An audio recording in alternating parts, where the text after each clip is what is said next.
Rabotai, welcome to our Monday night shiur.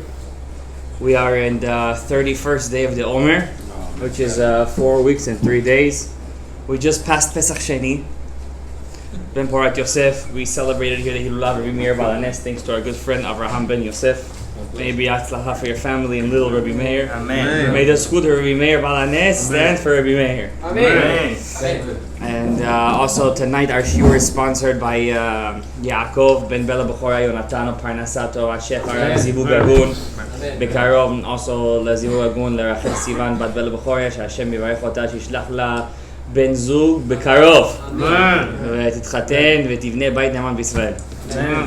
And also I want to say our shiur should be L'Refuah Shlema for Daniel Ben Rosa Shoshana and for his son Yehuda Ben Leah. May the brit come as soon as possible. Amen. Selavayit. Okay. Tonight we're going to speak about the Omer. Since the beginning of the Omer until today, I haven't spoken about the Omer in any of the shiurim. A lot of stuff happened, you know. This is an age where a TV show could get on newspapers. This is an age when anything could happen. If 11 million people could miss work because of a TV show. TV show. This is a generation of stupidity when anything could happen. Anything.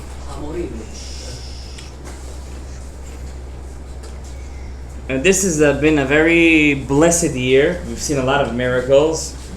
We had America recognize the Golan Heights. We had America recognize the embassy moving to Yerushalayim. Kind of, it's like the Samech Mem is saying to HaKadosh Baruch Hu, I admit that Israel belongs to Yaakov. It's like Esav is admitting it. And I've seen many people say that Trump is a nitzot of Esav. Yeah. He's a spark of Esav. Edom is United States. Esav is admitting that Israel belongs to who? Yaakov, which is basically he's admitting that the blessings that Yaakov took is true. They're legitimate. It wasn't taken b'mirma. It wasn't taken with trickery, but with chokhmah, as the Targum says, as the translation of the Unkelus. B'chokhmah. According to the Ari HaKadosh, the Sfirat HaOmer, all the days of Sfirat HaOmer are in the days of Chesed. All these days are Chesed. All these days are Chesed. When I say when something is Chesed, what does it mean? It's days of a big abundance. And the Ramban, Nachmanides says, Gabriel, that what? All the days of Sfirat HaOmer is like one big Chol HaMoed. You have to respect it. This is his words. You have to respect Sfirat HaOmer like it's Chol HaMoed. Unbelievable. But a tragedy happened in Sfirat HaOmer, as the Halacha brings down, the Gemara and Yibamot brings down, that 24,000 students passed away. Some say it was 48,000 students. There were 24,000 pairs.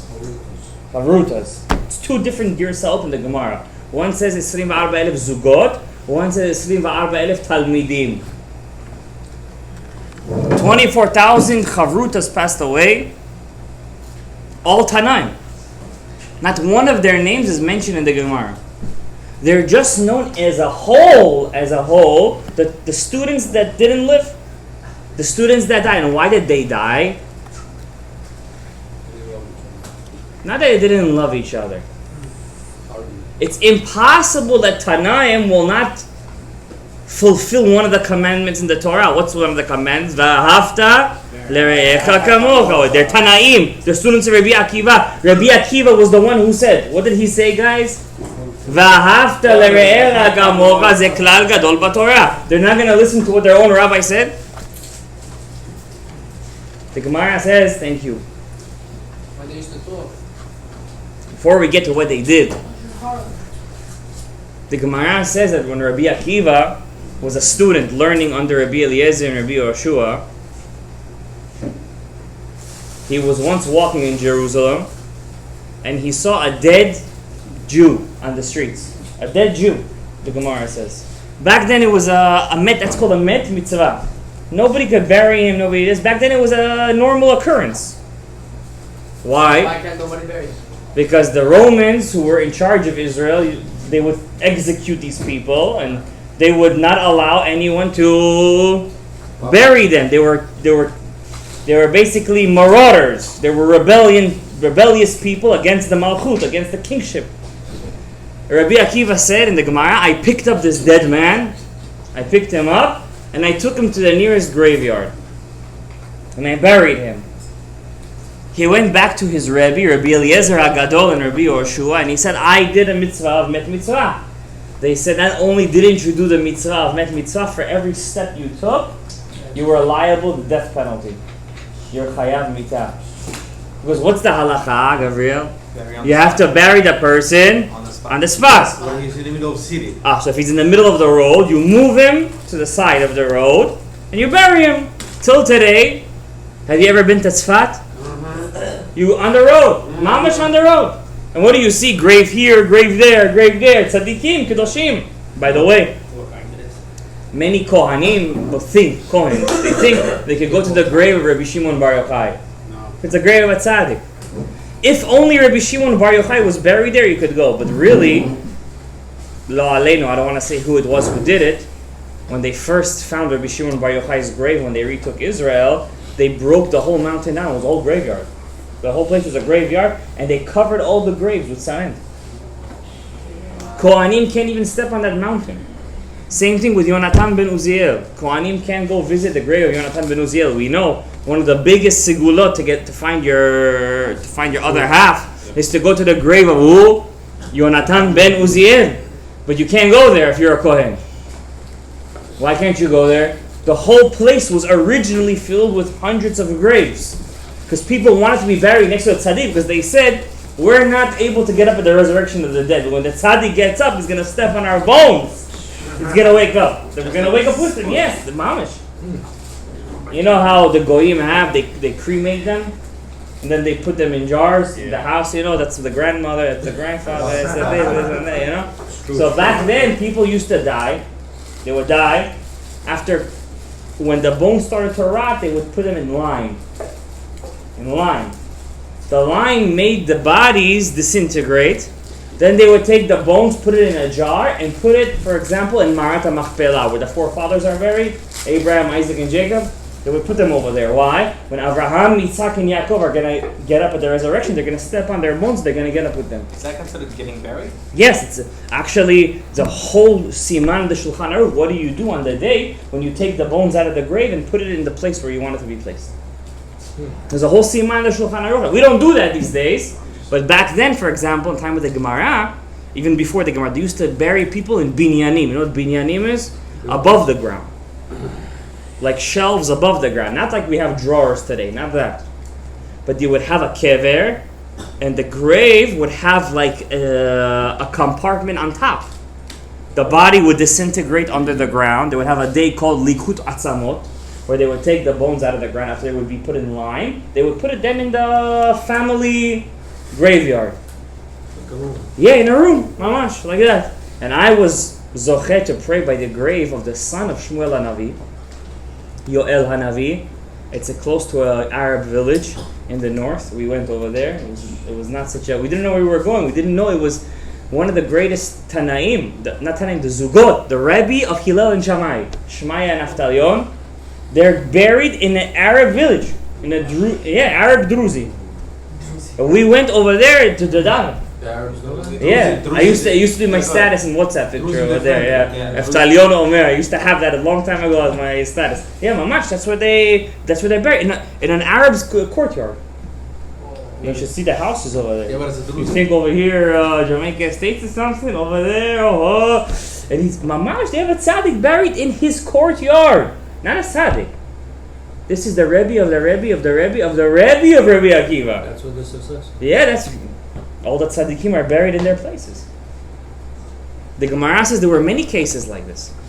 So Rabbi Akiva, the fact that he saw the dead Jew and he was supposed to bury him in the nearest spot applicable according to the halacha, and he didn't, he was chayav mitah.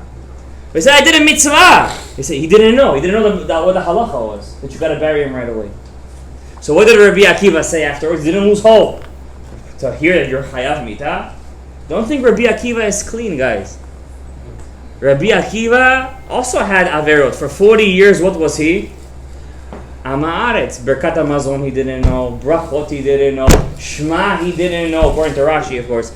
He didn't know anything. Truma, Ma'aseh, didn't know anything. But one thing he did know. V'ahavta l'recha kamocha. So to think that his students didn't keep V'ahavta l'recha kamocha, Gabriel, is what? It's unbelievable. It's not plausible. It's impossible. So what did they have? They did have V'ahavta l'recha kamocha. Yes or no? Yeah. They did love one another. Did they love one another? Yeah. It's it. Listen, if a person has a Rebbe, and his Rebbe, he's big into going to Lubavitch. Right? This Hakafot in Lubavitch. Is he going to go to the Hakafot in Lubavitch once in a while? He learns from what he sees. He sees his Rebbe, their Rebbe, Rabbi Akiva. You know who he was? The Tana de Eliyahu says when he used to speak Torah, there was a Ish Mina Shamayim surrounding him in his studio. 24, giving a shiur to 24,000. We have 10 people over here. You want us to give a shiur to 24,000? People have a shiur today with 100, 200, 300, 400 people. They already think that they're Rabbi Eliezer Agadol. 24,000 is? No, I don't know what that is. That's a lot. But don't think Rabbi Akiva was the only one who reached this. By the way, I'm telling you guys a secret. The father of David HaMelech, what was his name? Yishai. The Gemara says, "Haya yotzed b'uchlusiya v'nichnas b'uchlusiya." What does that mean? When he used to leave his house, 600,000 Jews used to escort him to the yeshiva. And when he used to come home, 600,000 Jews used to escort him back.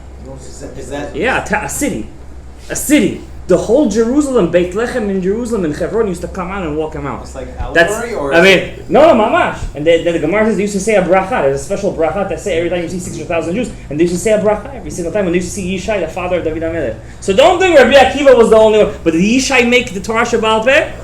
No. Who did it? Rabbi Akiva. and his 5 students. And his his new 5 students. How come Yishai didn't do it? So don't think Rabbi Akiva, 24. You look at Yishai, you look at Gemara, you see these things every day. Yishai, 600,000 students he had. The father of David. But he didn't. What does the Gemara say? The whole Gemara is the 5 students of Rabbi Akiva. Who are they? Rabbi Shimon Bar Yochai, Rabbi Meir Bal Hanes, Rabbi Elazar ben Shamor, Rabbi Yosef ben Halafta, and Rabbi Yehuda Bar Ilai. The Kule, who and all of them, Alibahu, who they follow? Rabbi Akiva. So what are you learning? You're learning Rabbi Akiva. And what are we considered the generation? The Ekev. What's the Ekev? The heel. Akiva Ekev. And who's the father that had 12 Shvatim? Yaakov. Yaakov Avinu. Bechir Sheba Avod. So all these things have a connection. So that's why Moshe Rabbeinu, when he saw Rabbi Akiva, what did he say? Give it to him. Give it to him. What did Hashem say? Shto. There's reasons beyond reasons that even you, Moshe, cannot reach. And we know Rabbi Akiva reached the which level? The 50th gate. And Moshe Rabbeinu only reached 49. It's unbelievable, right? So what was Rabbi Akiva's students' issue? What was their issue? Why did they die? So the Gemara says in Masechet Yibamot, Shelo na'agu kavod ze lazeh. They didn't give kavod one to another. What does that mean? They didn't give him kavod. The Gemara says, I was learning today Gemara, a fascinating Gemara, fascinating piece of Talmud. It says over there, 3 times a year the rabbis used to have students, you used to see the dust going up. So the rabbis, they were very humble.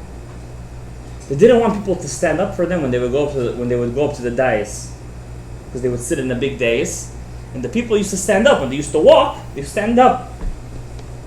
As the halacha is, when you see a big rabbi come in, especially if he's your rabbi, you just see him. You just see him from a very far distance. You have to stand up already. Your parents, when you hear them, you have to stand up. That's even more. All right, you just hear their footsteps. You got to stand up. Your Rebbe Muvhak. If you just see him, you have to start standing up. If he's not your Rebbe Muvhak, he's just a regular rabbi. He's a Talmid Chacham, no matter what his age is. Or he's a Zaken above the age of 60, according to the Ari, 70, according to Shulchan Aruch. You have to stand up when he comes within your boundary. Which is 4 amot, 6.5 feet radius. Okay?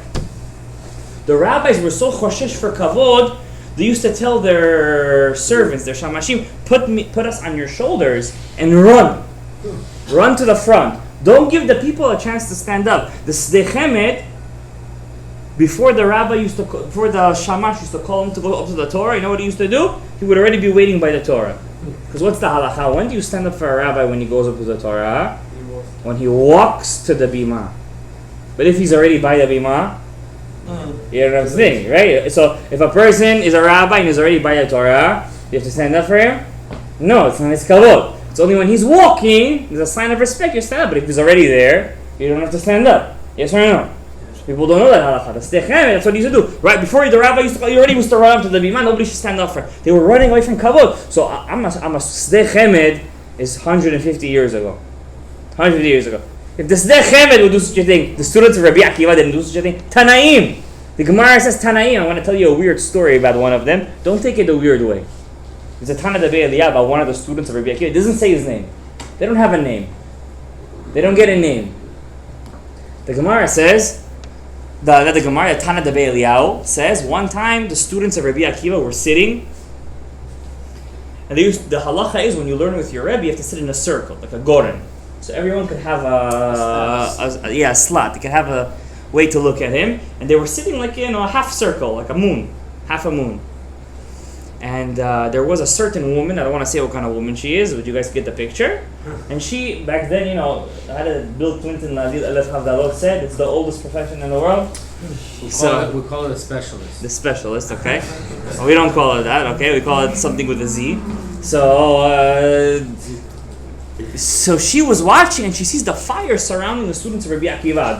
This I don't want to say. She merited to see a spiritual fire surround the fire of Torah. What is Torah? Mimino esh dat lam. What's fire?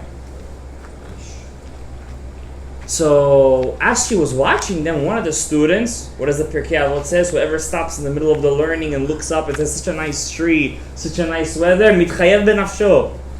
And he sees this. What do you mean? What does that mean? His mitchayev benafsho means his life is in danger.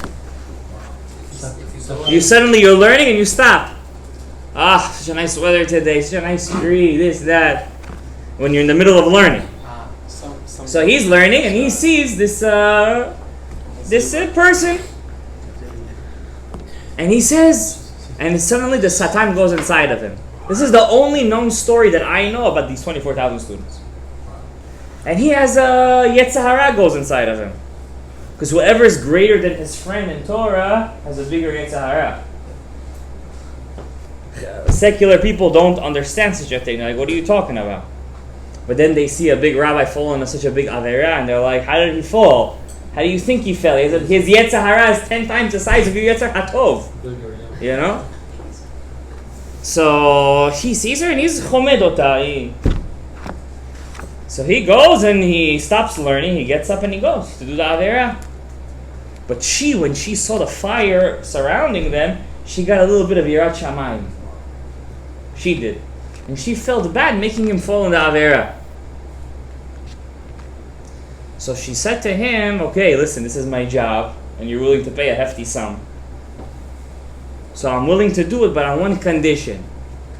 It says when Yaakov Avinu went inside to his father, when his mother put on him the goat hair, then she put on him the clothes of Esav. And he came inside, and he was Ishtam. He was a Talmid Chacham. Yaakov was a Talmid Chacham. He comes inside, and what does Yitzchak smell? He smells Gan Eden. Smells Gan Eden. What does Gan Eden smell like? An apple orchard. So, it's a known thing that a Talmid Chacham, Rav Yeshua Sharabani, when he used to go to the mikveh, he never used to use shampoo. One time he went with his shamash to the mikveh, and he sees people using this white stuff. He was an old Iraqi, he didn't know what the stuff was. He goes, what is this white foam they're doing? He's like, it's the shampoo. He's like, what is it for? He said, it makes you smell good. He's like, smell me. The shamash said he smelled like a baby. Because when a person is Talmid Chacham, his body radiates Kedusha. It radiates, and Kedusha smells good. It smells like Gan Eden.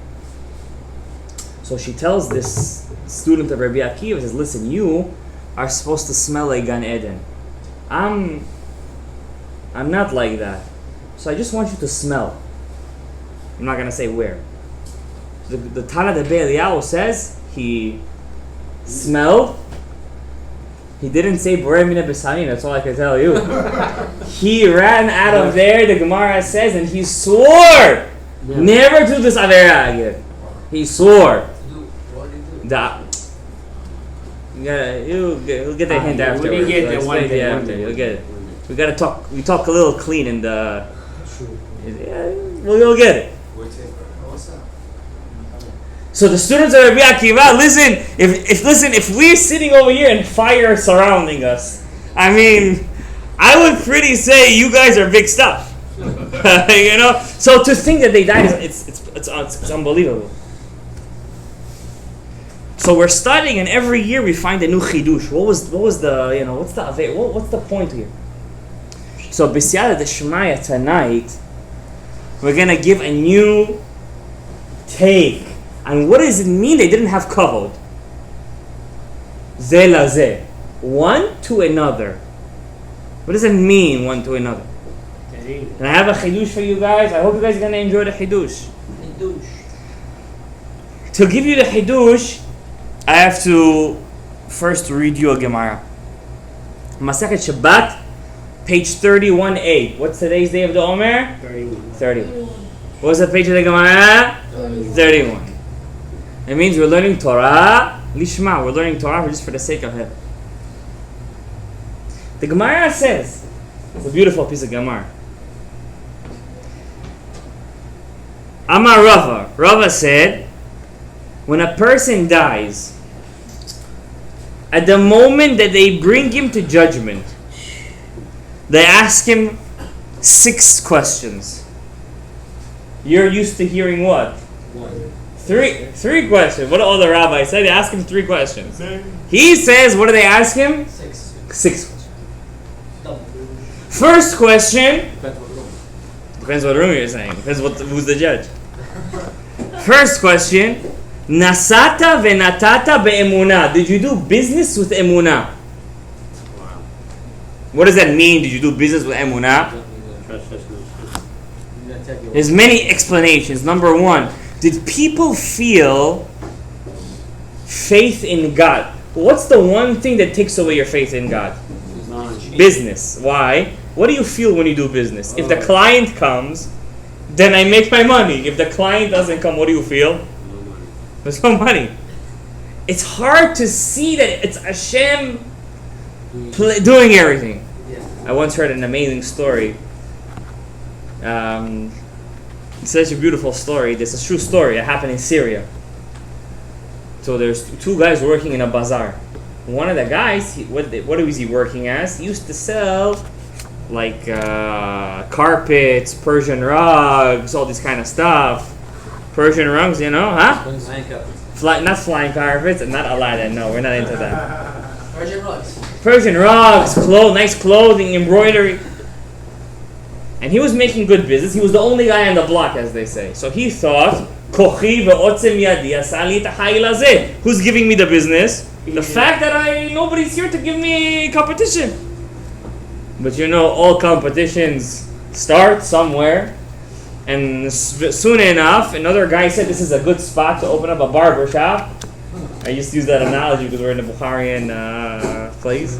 It's a good place to open up another rug store. And he opens up Mamash across the street. Mamash right there.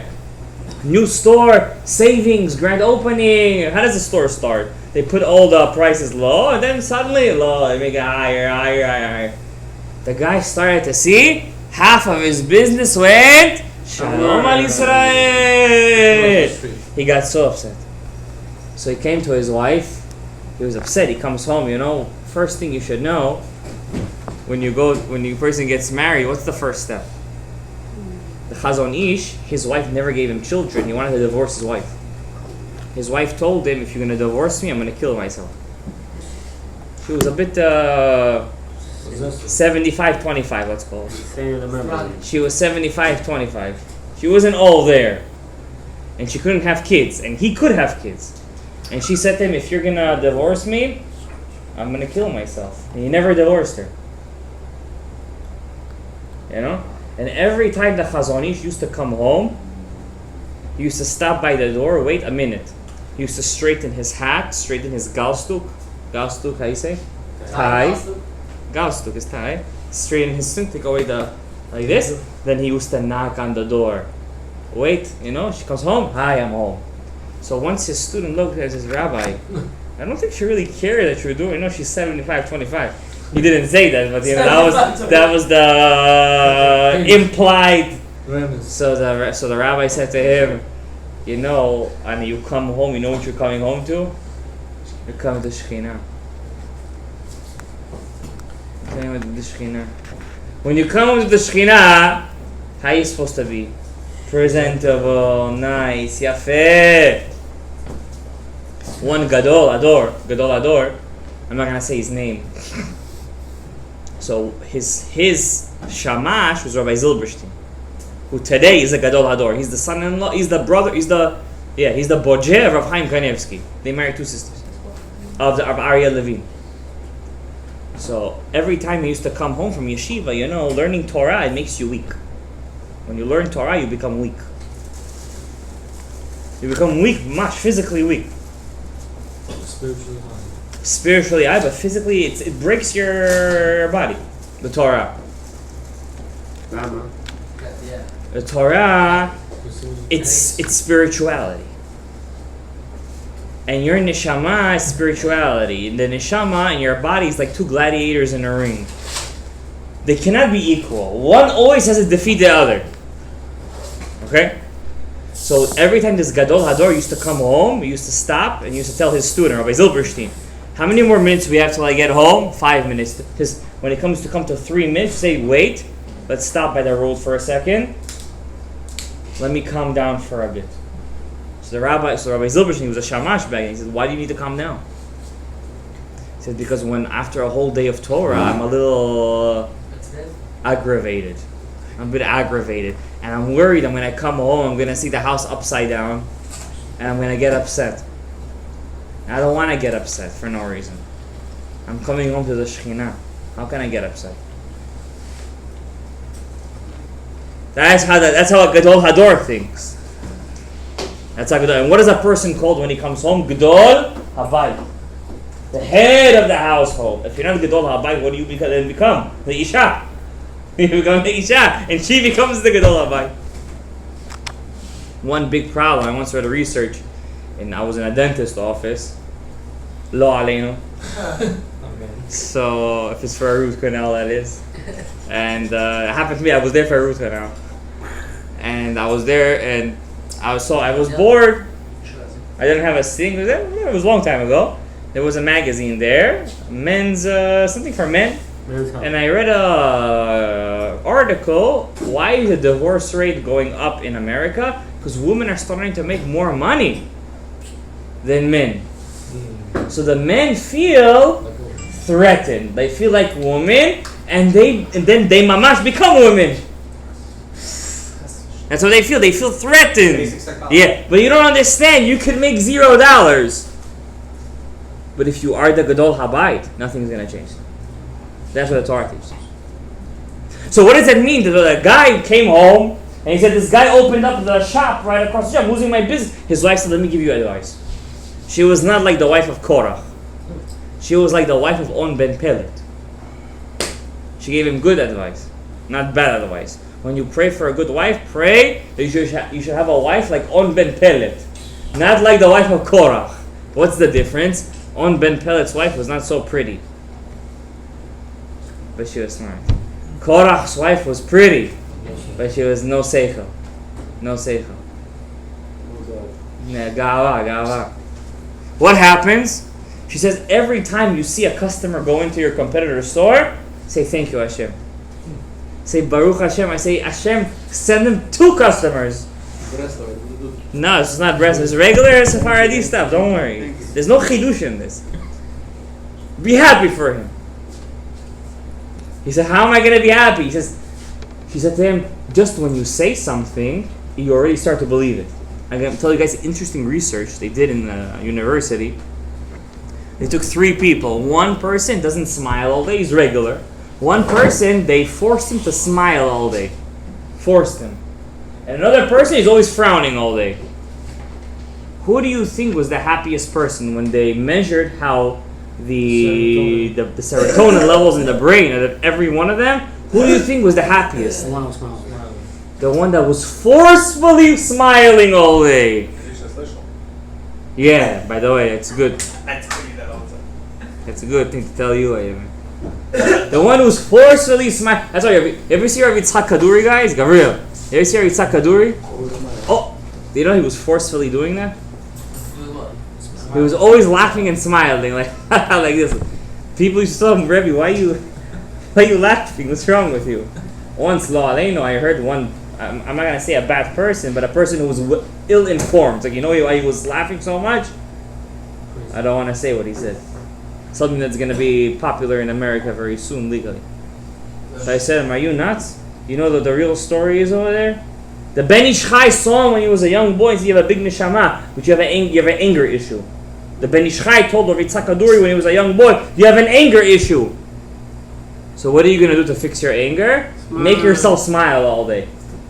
Just fake laugh like this. You know there are some kids like that? Yeah. So some kids like that. Like when they're kids, you see them, they're always laughing. They get in trouble, they go to the thing, they go like this, he's laughing.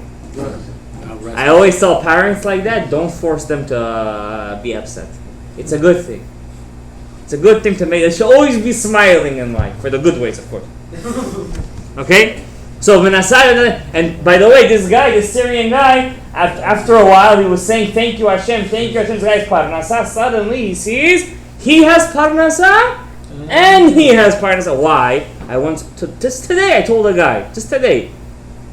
He said, I need Parnasa. You know what I told him? I said, your father is like a gazillionaire. He has lots of money. He has lots of money.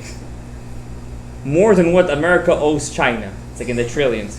Your father is a gazelle. Who's your father? Who's my father? Kadosh has a lot of money. God has a lot of money. He could spare you a couple of millions. Don't worry about it. But you have to make yourself a vessel that can handle it. God is not going to give you money if you're going to pop. He loves you. He wants you to stay. He wants you to stay, by the way. He doesn't want you to go. He wants you to stay. That's what it means. V'nasata v'natata be'emuna. Next question. Hakavata itim la Torah. Did you set aside time to learning Torah? What is? Can I explain to you halachically what that means? Did you set aside time for learning Torah? You know what it means? No. Let's not go to the highest level. Yeah. Do you have a certain time every day? Bullets could be flying. But those 5, 10, 15 minutes, you're never going to stop. You're always going to learn in them Torah.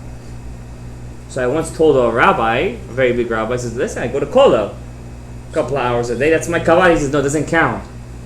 Because why? Because technically speaking, you're getting paid for it.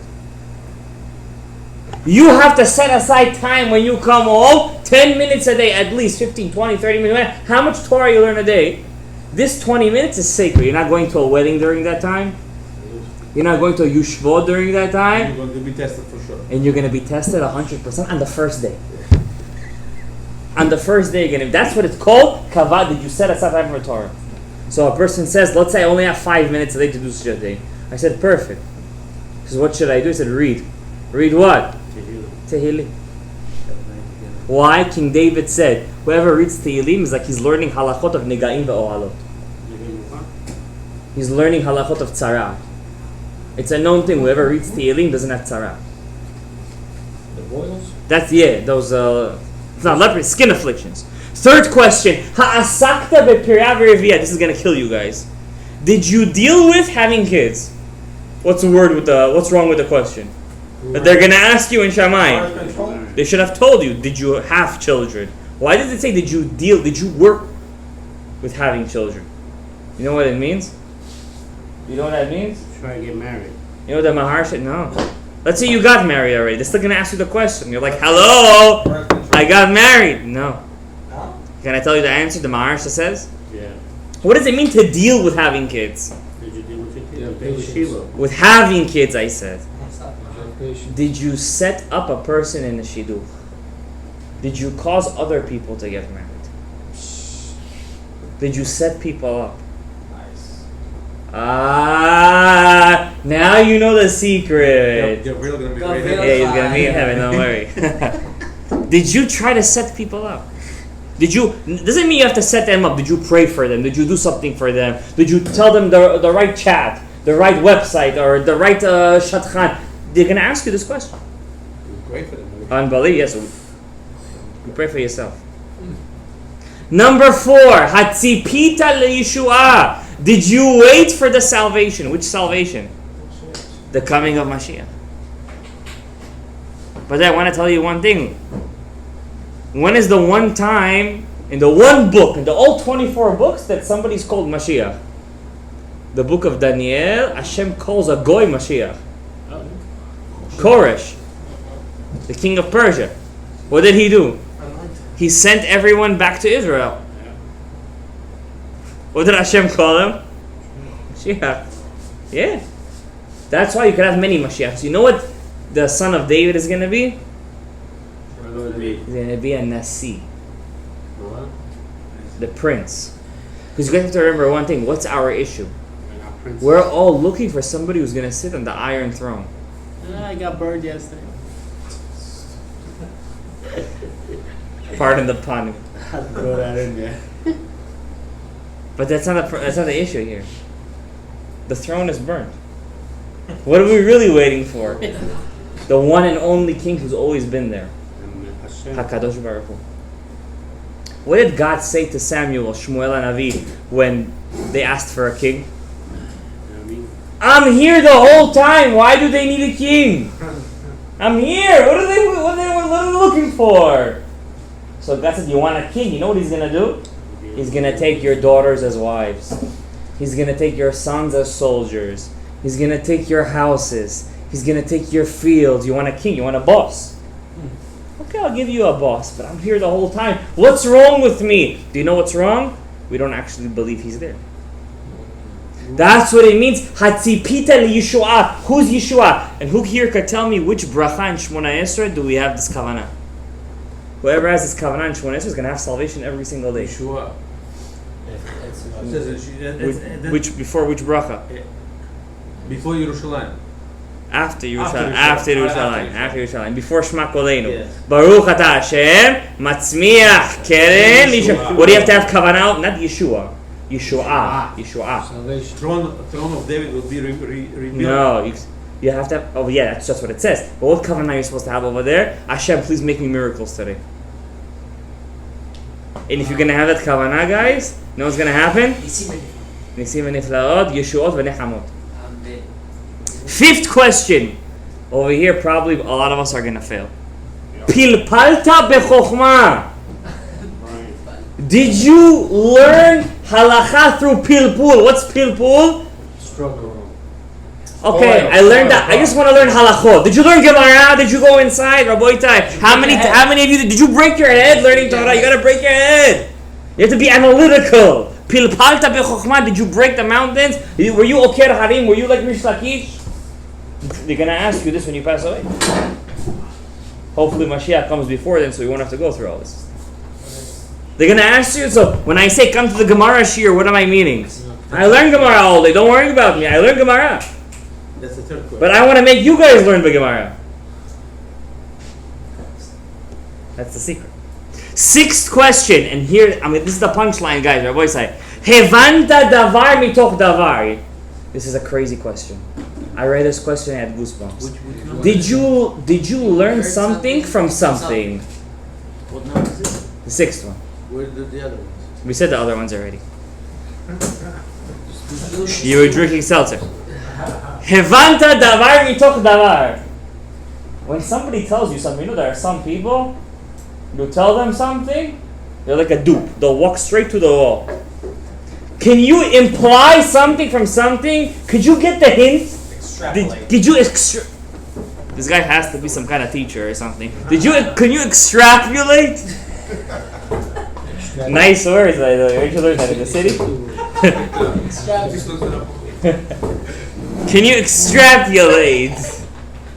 Could you learn something within something? By the way, you're doing Bitul Torah, Tzadik. It's related. It's related. And here's the thing. We're learning something. Wait a nice. But you're extrapolating. And I'm gonna tell you guys. And even if you fail in all 6 questions, hear what the Gemara says. Let's say you failed all 6. You didn't do Priya Reviyah. Lo asakti Priya Reviyah. You didn't kavali in the Torah. You didn't be'emunah. Lo pilpalta bechokhmah. Lo tzipita liyeshuah. There's still way out. There's still a way out. Welcome to Judaism. There's always a back door. There's still a way out. Still a way out. Loophole, always a loophole. Va'afilo hachi, and still you can get out of it. Yirat Hashem iotzaro. If he had Yirat Shamayim. If he had Yirat Shamayim. That's the big one. That's the big one, guys. It's with Rabbah. This is the Gemara. If you had Yirat Shamayim, you're free. You're free. Hopefully to the right. Icing on a cake. There we go. The Gemara says, what does it mean? It's like a person said to his friend, buy me food. Go to the store, do me shopping. He brought the shopping and he left it. He calls him, did you put it in the fridge? He said, no. He said, it's all going to get bad. What was the point of buying all the food? So if you pilpalta bechokhmah, you had Pirya Reviyah, you learned Torah, you did everything, but you had no Yirat Shamayim, it's like you bought the food, you didn't put it in the fridge. What happens to everything? Goes to the waste. Now here is the chidush of the night. If the main thing, and you know what?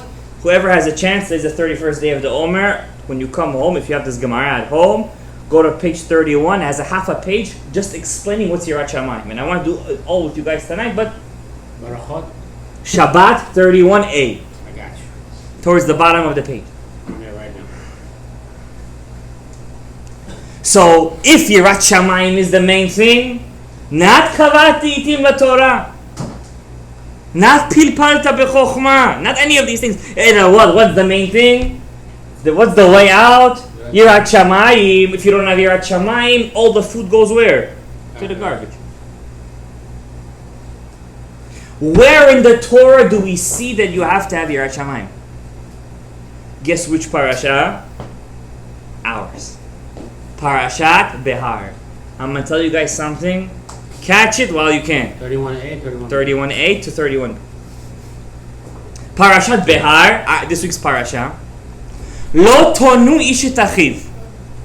Don't aggravate your friend.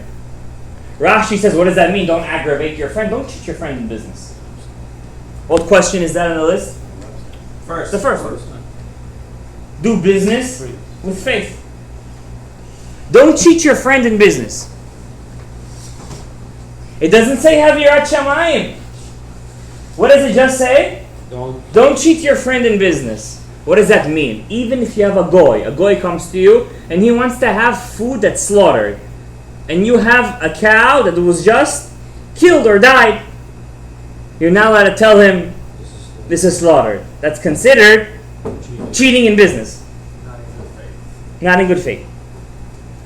If you know your friend's business, if you know that the product that he's getting is no good, and you have a chance to stop him, and you don't, what is that? Cheating your friend in business. Yes? Halakha, Shulchan Aruch, we're going to read it. You consider it a cheat. Yeah, you're a cheater in business. Wait, Especially if you're a competitor. can you repeat that again?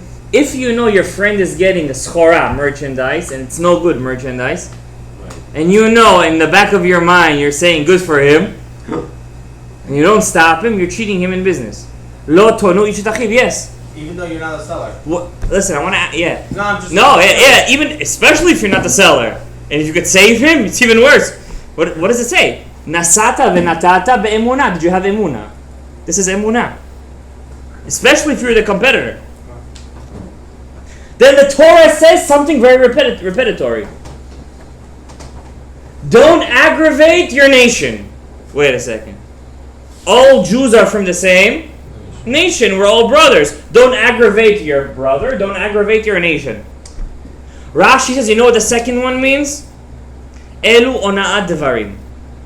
The second one is talking about hurting your friend's feelings. Hurting your friend's feelings is a biblical prohibition. Calling your friend a nickname that he doesn't like is a biblical prohibition. What's that mean? Biblical. Let's say the guy is fat. That. And it's okay, he likes it though. He likes it. And you call him, yo, chubby, yo. There's one kid that used to be in my bus when I was in elementary school. He used to call him Pillsbury Doughboy. That's what they used to call him. And he got so used to it, when people would say, what's your name? He said, just call me Pillsbury. So you remember Jacob? He liked it, yeah. Jacob at school, everybody calls him. Yeah, so I'm saying, it's a problem. You're not allowed to call your friend a nickname that's derogatory. What if he likes it? What if he doesn't mind? No, you're not allowed to call your friend a nickname that's on advice. You're not allowed to aggravate, you're not allowed to do verbal abuse. This is called verbal abuse. You know what's included in this? Wait a second. Let's say you go into an Apple store. You don't want to buy the iPhone. You're just asking him the price. But you're not going in there to buy the phone. Wasting his time. That's verbal abuse. It's a biblical prohibition. That's called stealing. But 1 out of 10 people who walk in without. That's a verbal abuse. On advarim. Wait, 1 out of 10 people who walk in don't want to buy the phone. Will buy the phone. Yeah, no, but let's say sometimes In general. a person comes in, you come in, you could give him your time. Let's say you don't care.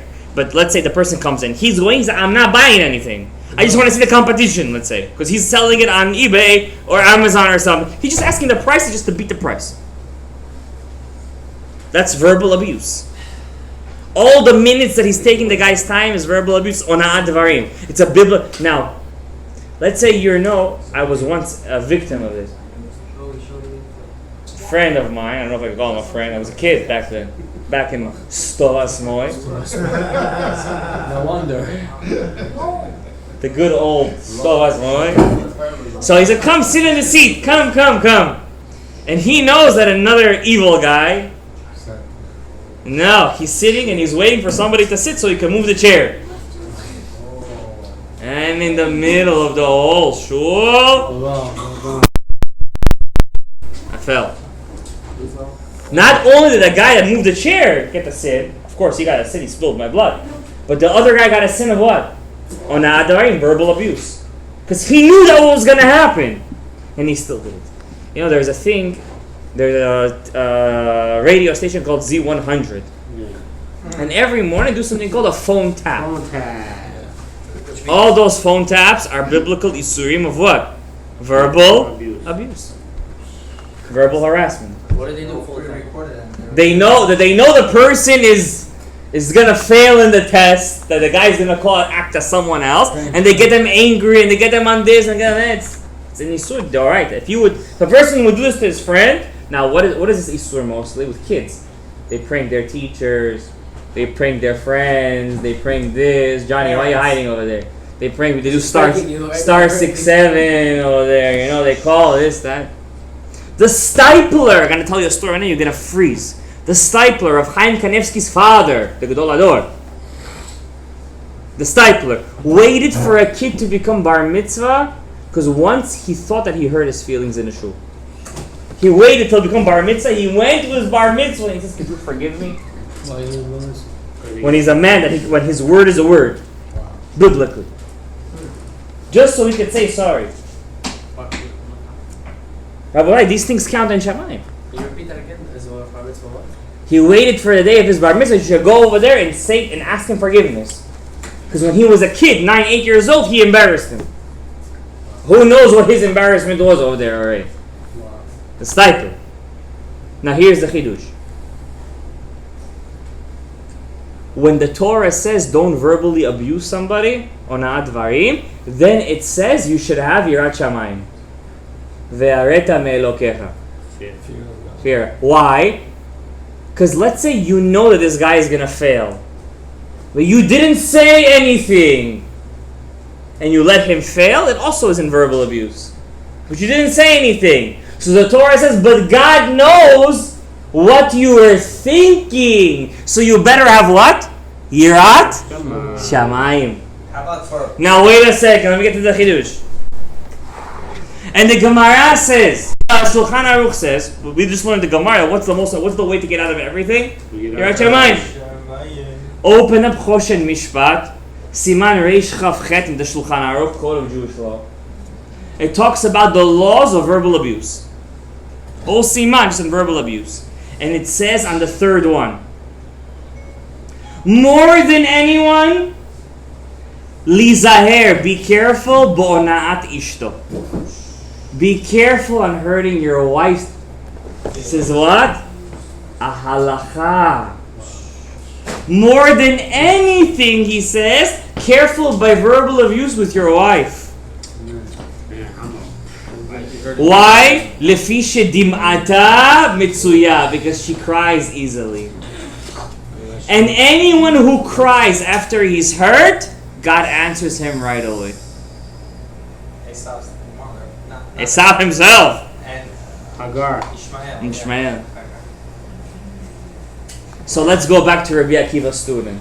Did they have respect to one another? For the love of God, they're the student. They didn't have kavod one to another. To who? Who's one to another? To their wives. They would stay in the base midrash till 3 in the morning, 4 in the morning. Their wives are waiting. When's my husband coming home? Have yirat shamayim. Ani Hashem ayin.